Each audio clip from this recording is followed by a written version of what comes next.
Hi guys, Casper MMA here, and today back with another MMA prediction video on the channel. Today giving my predictions for MVP MMA Rousey versus Carano. Now this is a bit different to our usual videos. We usually like UFC, Octagon, PFL, just the usual big promotions, but there's a new one here, MVP MMA, put on like a really good card with some big fighters, so I've got to give my predictions for it. But before I jump into it, make sure if you guys are you're enjoying this content, you go down below and hit that subscribe button. It's free and it's much appreciated. So there's a total of 11 fights on this card, and we kick things off the first prelim of Chris Avila versus Brandon Jenkins. Now, I'm backing Jenkins to win this fight. To be honest, I just feel like he's the better MMA fighter out of the two. I mean, Avila's got 8 and 9 records, so he has more losses than he has wins, and Jenkins has 16 and 11 record. I mean, to be honest, I don't think either are too good, really.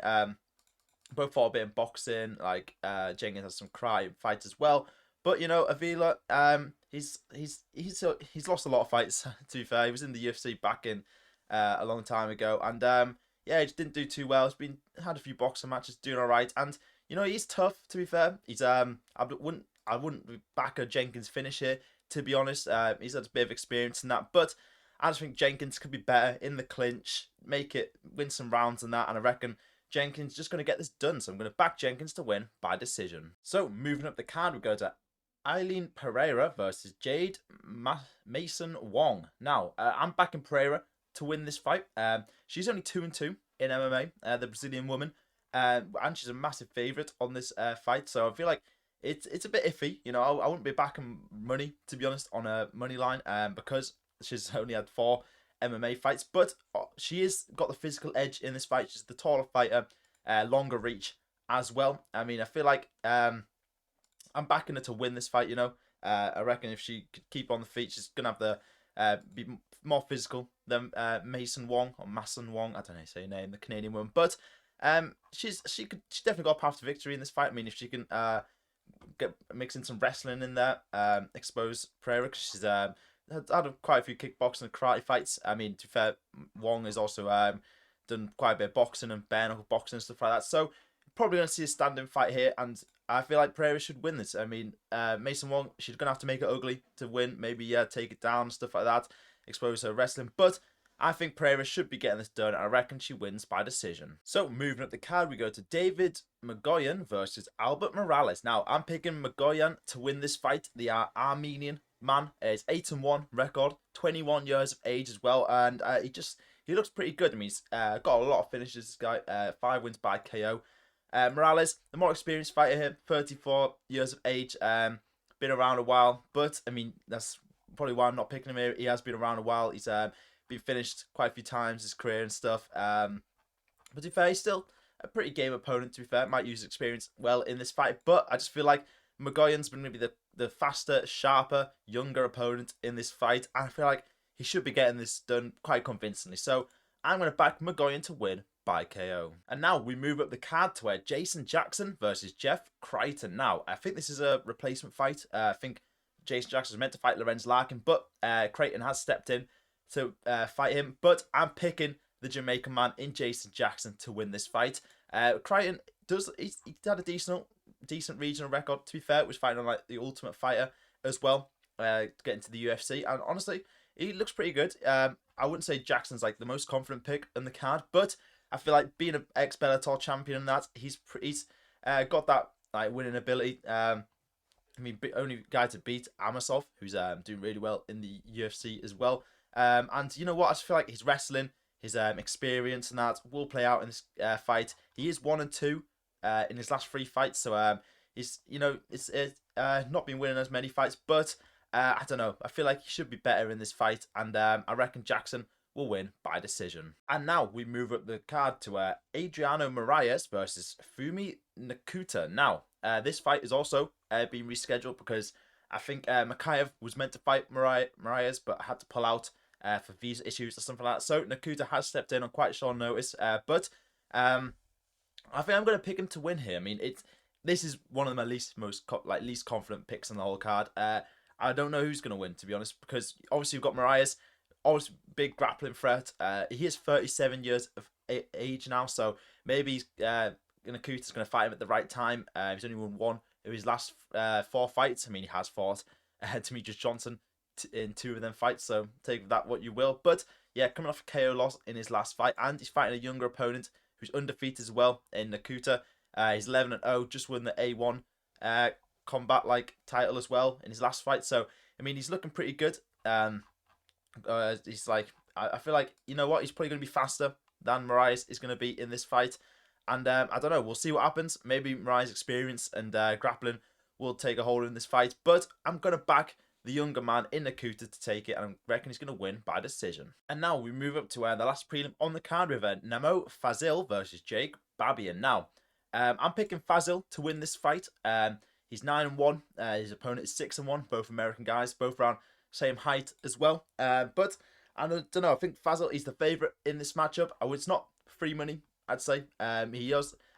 Both these guys are pretty good. Got quite a lot of finishes each, and that I could see this being quite get messy in the first round. Probably quite an exciting fight. Maybe that's why it's the last prelim. I could see probably a lot of action in the first round, and anyone could probably win.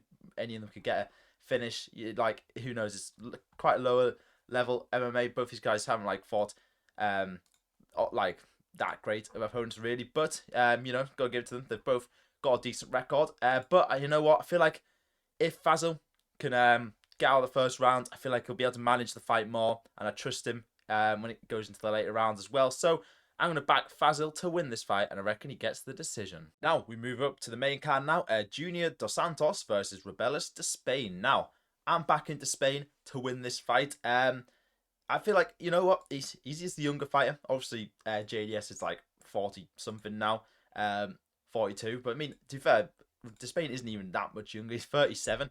I think everyone thinks of him. I was thinking of him as a prospect, because when he came to the UFC, he was 4-0 or something like that. And but that was literally because he started MMA so late, I guess. Because he's 37, so he's not young himself, but he obviously hasn't had as much damage in his career as Dos Santos. He's fought some of the best heavyweights in the world. He's been in the UFC for so long. Obviously, a very good fighter. Just got to look at his records. He's got a lot of wins by KO, but also being knocked out quite a lot. But I guess that's how it works as a heavyweight. I think Despaigne, obviously, he's a very dangerous man. We've seen some of his KOs.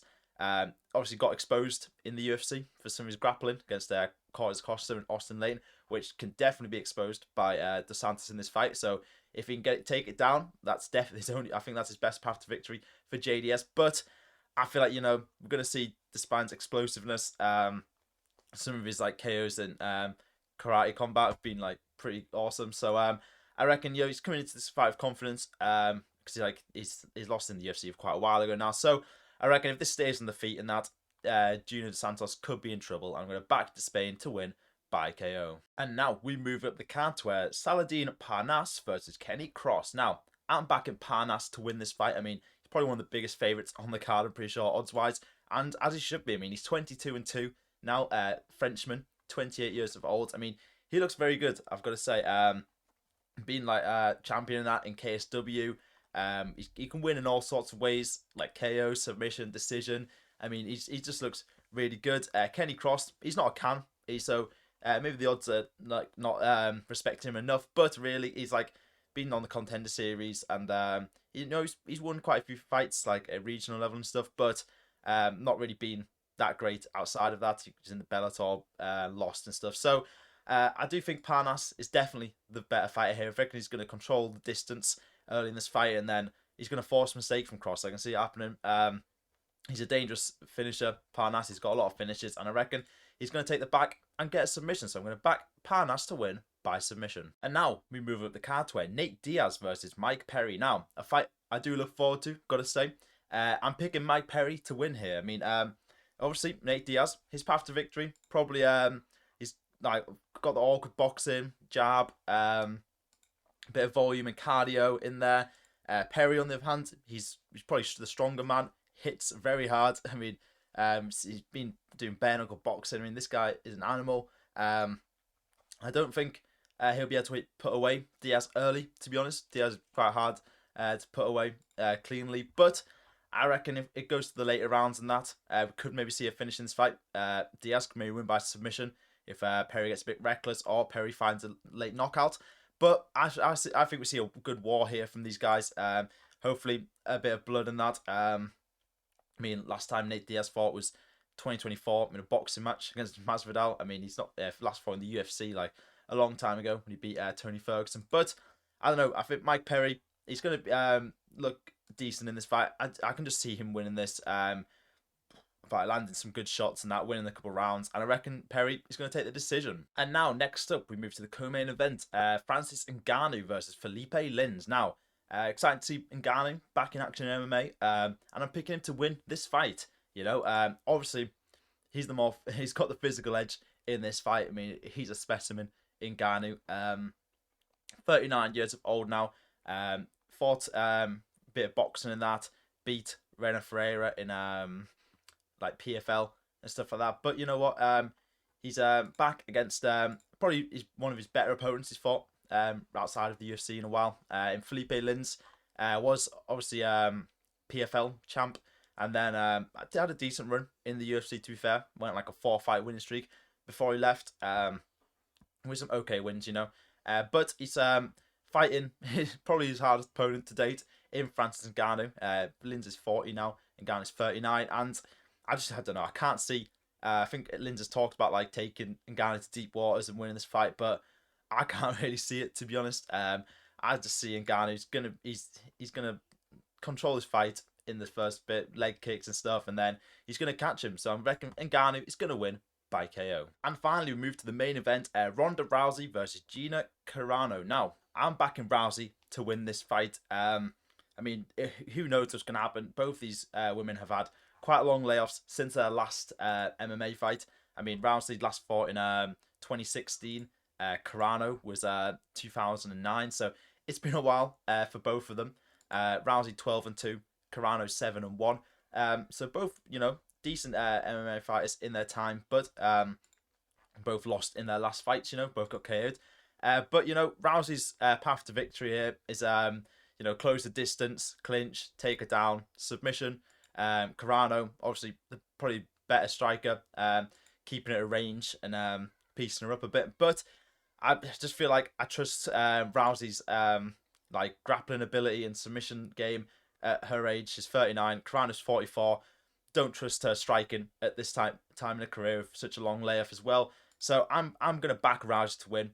It's not my most confident pick ever because yeah, I'm picking a 39-year-old Ronda Rousey to win a fight here. But you know, I can see it happening. I can see her taking it down and getting a submission. So there we have it. There are my picks for MVP MMA. Let me know down in the comments if you agree or disagree with any of my picks. And that's all for today's video. If you guys enjoyed, remember leave a like, hit the subscribe button, and I'll see you guys next time. Goodbye.